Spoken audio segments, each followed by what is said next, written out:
Thank you for coming back to the channel and welcome to today's edition. Today I'm going to share insight on how you can start a gas retail business, the legal implications, stocking up, and everything else you've ever imagined about setting up a gas retail business. Times are hard, and if you're interested in doing this as a main hustle or a side hustle, then I hope you learn what you need to get on the ground before you start off. So you're welcome. If you like this kind of content, you can consider subscribing, liking, and even share. You're welcome, and I hope you enjoy the show.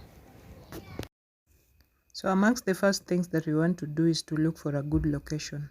You need somewhere visible, probably along public roads, somewhere very accessible in terms of your target clients. If you're targeting customers from an estate, then that means you have to find a good space within an estate. I think this will be a good choice, since this is where gas is eventually consumed. You need to conduct a research of your target location by walking around. I think this will mean that you literally walk around up and down the estates while you look for a good location, a good shop that is strategically placed. Marketplaces are good for visibility, yes, but you must have a good delivery plan. Like, you need a motorcycle or a bicycle so that you can easily reach your clients if you really must sell from market centers. And then, of course, you need to check the security of this area so that eventually when you start, you will need a safe area to store your cylinders. As you'll discover, cylinders are quite pricey, therefore you do not want to lose them unnecessarily to thieves. Once you start off, you'll need to consider investing in grills. These will be used for display, and also you'll need a strong room or a container for ensuring that your storage is secure. Initially, for most people, you'll find them using chains to tie the cylinders together, especially when you're putting them on display. This helps so that you don't need to check on the cylinders even as you engage in other activities at your shop, or even as you get to deliver some gas cylinders to your clients. Chains are basically the most basic form of security for both display and also when you're putting your cylinders in store. So then you make sure you have a good padlock so that it completes the circuit. Something else that you'll have to consider is a motorcycle. For starters, you can use even a bike or a wheelbarrow, because you'll need this to facilitate gas delivery. Gone are the days when our clients used to come walking into shops to buy their needs. Nowadays, things are really changed. So this includes gas. So the bike or the motorcycle or the wheelbarrow will help you in this. But in case you are not in a position to get this right from the word go, you will have to make do with foot delivery. This means that you just carry the cylinders to the client's home. This is so because you can get capital challenges, but don't be afraid to start off. You just have to start from somewhere and then you grow from there. The next thing you need is a weighing scale. The government of Kenya requires that you have a weighing scale called the A12. This is a digital weighing scale that is recommended for gas business in Kenya, and it usually has a plug that you can put onto the electric source, and then it is a digital one with a base where you put the gas cylinder once you want to measure it.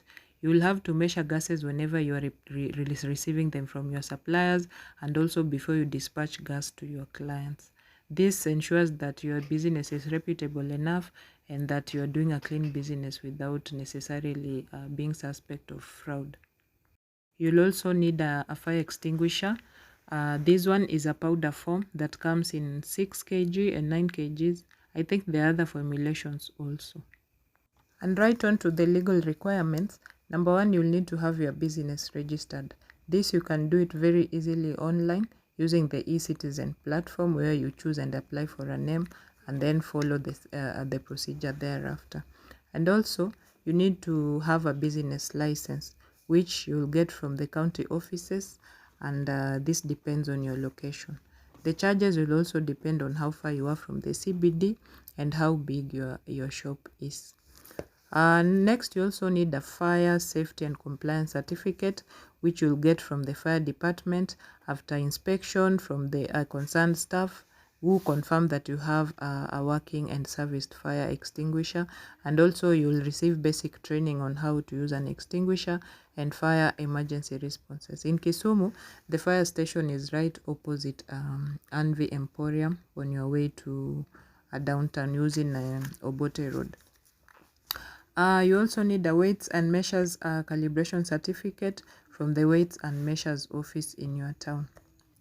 In Kisumu, you can find this office right next to, on your way to KCT, right next to Hetia's supermarket, which is in town.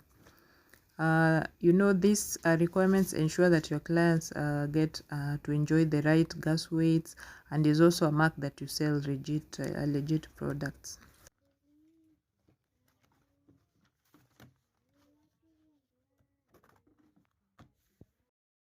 Additional things that you can have before you start off your gas business are things like stickers. These ones you will need to have a few that you can put on the cylinder so that clients can easily access your phone number and they can easily get to call whenever they need gas. So at a personal level, I think it is very much in order to have your cylinders very clean before you put the stickers on them. And then you find a spot where you do not obscure the writings on the cylinder so that someone can verify the cylinders are very legit, and also the weights that are usually indicated on the cylinders.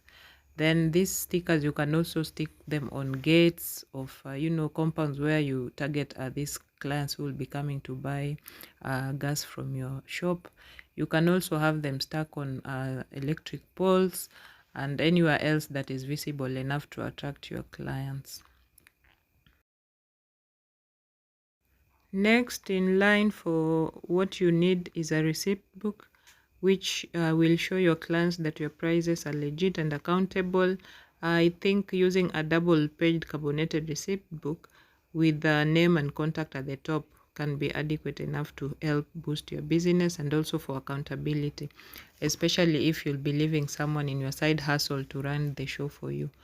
This one is also good because it will have your name branded on top of the receipt, and also on this note you need to coin a name that is quite easy for your clients to remember. Like for this shop, we had it named Haraka Gas Shop. So this is something that is quite easy for someone to memorize, and they may just think about you whenever they want to have their gas refilled. The front part is the original receipt that is usually cut out and you give it out to your client, and then the back part is carbonated so that you keep this part for your own records purposes. And last but not the least, you'll need a record book where you can indicate all your sales, you can indicate the contacts for your clients, you also indicate the dates and anything else that you need to write down so that you are able to track your business.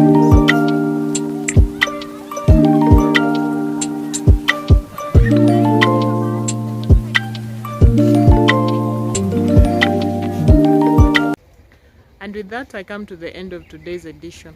I hope you've learned most of what you need to know before you get running with this kind of business. If you have any further questions or comments or anything you want to share, especially if you're someone who's been running this kind of a business, feel free to do so in the comment section below. Thank you. Until next time. Bye.